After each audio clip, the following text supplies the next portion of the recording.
Hodge some hard running and controlled the footy brilliantly well. Outside of the boot, great start, Hawks. Oh, heads down Hodge, and he gets a free. Hardigan on the run from 50.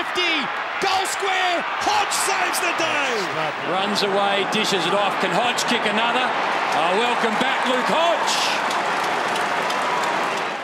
Well, he's a three-time All-Australian and Norm Smith medal winner, premiership player, and now he becomes a 200-game player for Hawthorn. Luke Hodge, thanks very much for joining us. Thanks for having me. Congratulations on the milestone. What does it mean to you?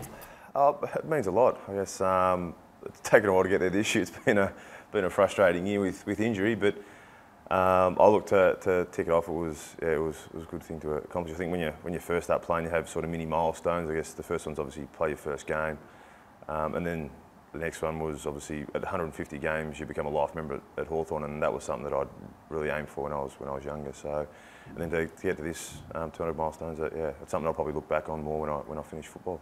The way it's gone this year, did you start to wonder whether you'd ever get there?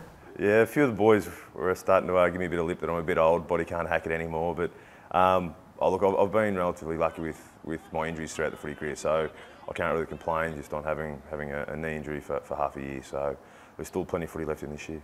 Let's take it back to the very start of your career. Obviously a very talented junior footballer, but you're a pretty swift fast bowler as well. Did you ever think about a cricket career? I used to I still do love cricket. I was just too erratic. I was one of those fast bowlers that more tried to aim at the batsman than the stump. So I don't think I could ever take cricket serious. Just the fact that it was a good game, I enjoyed playing it, but football was something that I always wanted to play. And taken at #1, and we know now it's famous that the Super Draft with Luke Ball at 2 and Judd at 3 and plenty of good players thereafter, many of them from the Falcons as well. Did you feel a bit of pressure associated with being the #1 pick?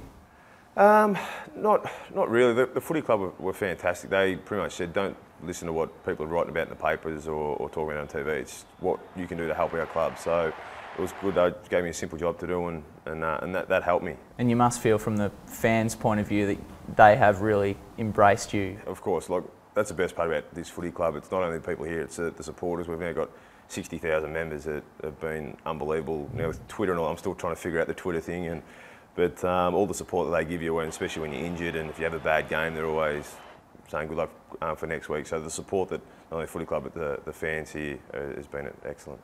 I think you'd think it was a fair statement to say you've probably never been someone that's led the time trials or the beat tests or anything like that. How did you go when you first came into league footy? Did it take a little while to adjust? Yeah, it did. I had osteo my whole last year under 18, so I wasn't coming off a big fitness base when I first got here. And as soon as I got here, I was pretty quiet for the first year with stress fractures and that. So fitness I wasn't huge on the fitness when I first got here, but obviously you learn to build on it and try and push yourself. So I was still now not up the top of the time trials, but as long as you're pushing yourself and get the best out of your body, I think that's what they expect and that's what they want to see. How much of an impact has Alistair Clarkson been on that building process? Yeah, in saying that, Swabby was great for me as well. So, look, I used to see him at Swabby every week and just making sure everything was going well. And he was such a good people person, so I've got a huge amount of respect for Swabby.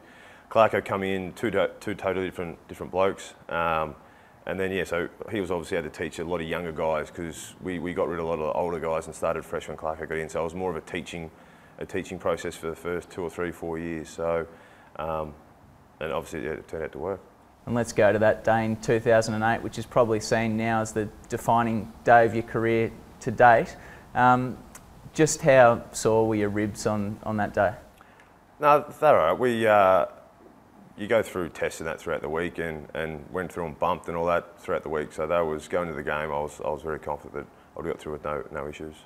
Did it give you a bit of an extra spur when Matty Stokes came up and tried to test you out a bit before the bounce?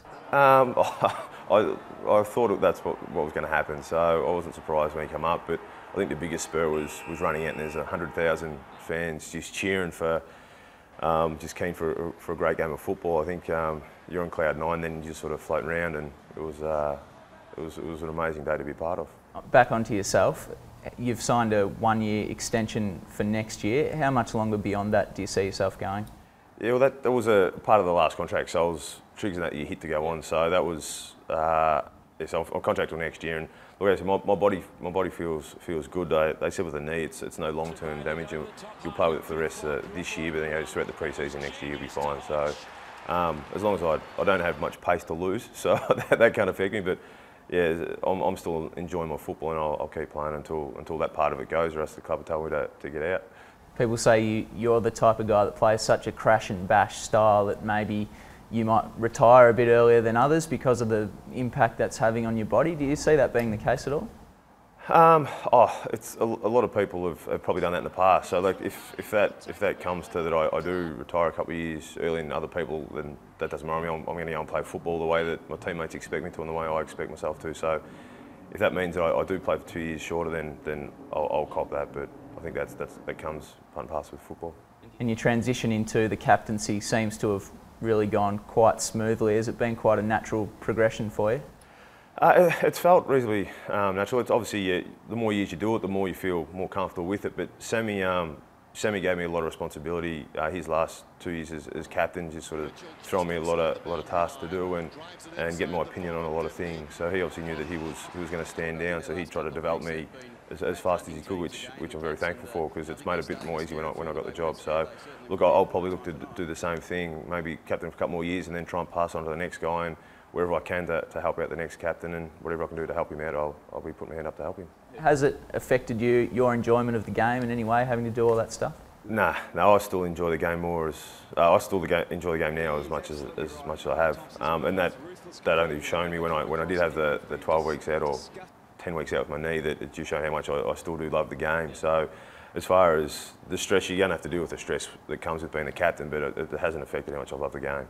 And what about life after footy? You talked about you enjoy the coaching side of things, or maybe staying in footy. Are we more likely to see Luke Hodge, the AFL coach, or Luke Hodge back in Colac? No, definitely not back in Colac, I don't think. Melbourne's a great place. I don't think I'll leave Melbourne unless it's for work commitment somewhere. But look, I've got to be around football, I think. Our club's really good at making sure that when you do leave the footy club that you've got something in place to move into. So I'll be doing a level 2 coaching course next year, and I've been doing more and more with the media. So if that's when I do finish, hopefully it's not for a few years left, but it's up to a few years.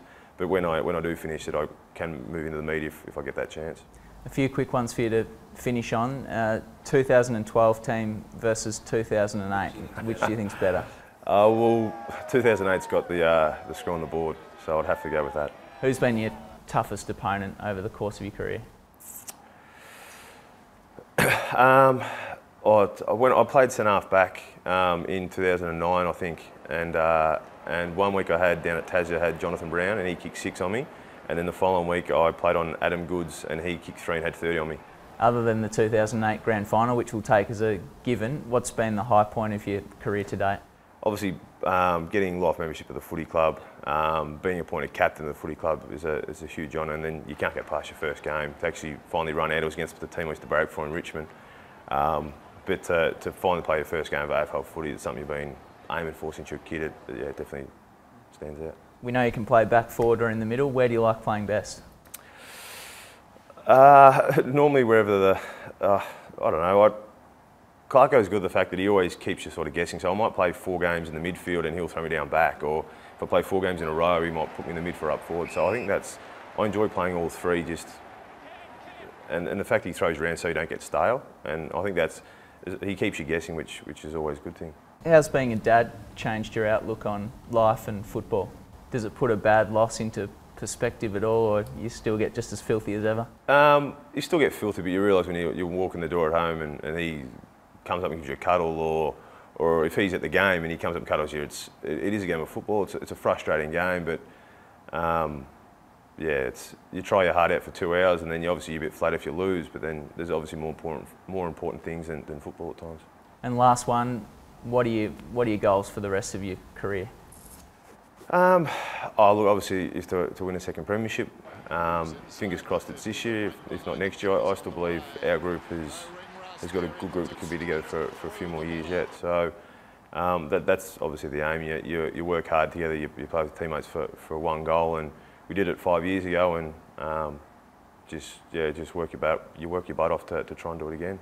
Congratulations on a great 199 to date, and I'm told you're unbeaten in milestone games so far, so let's hope number 200's another win. Cheers, thank you. Thanks, Luke.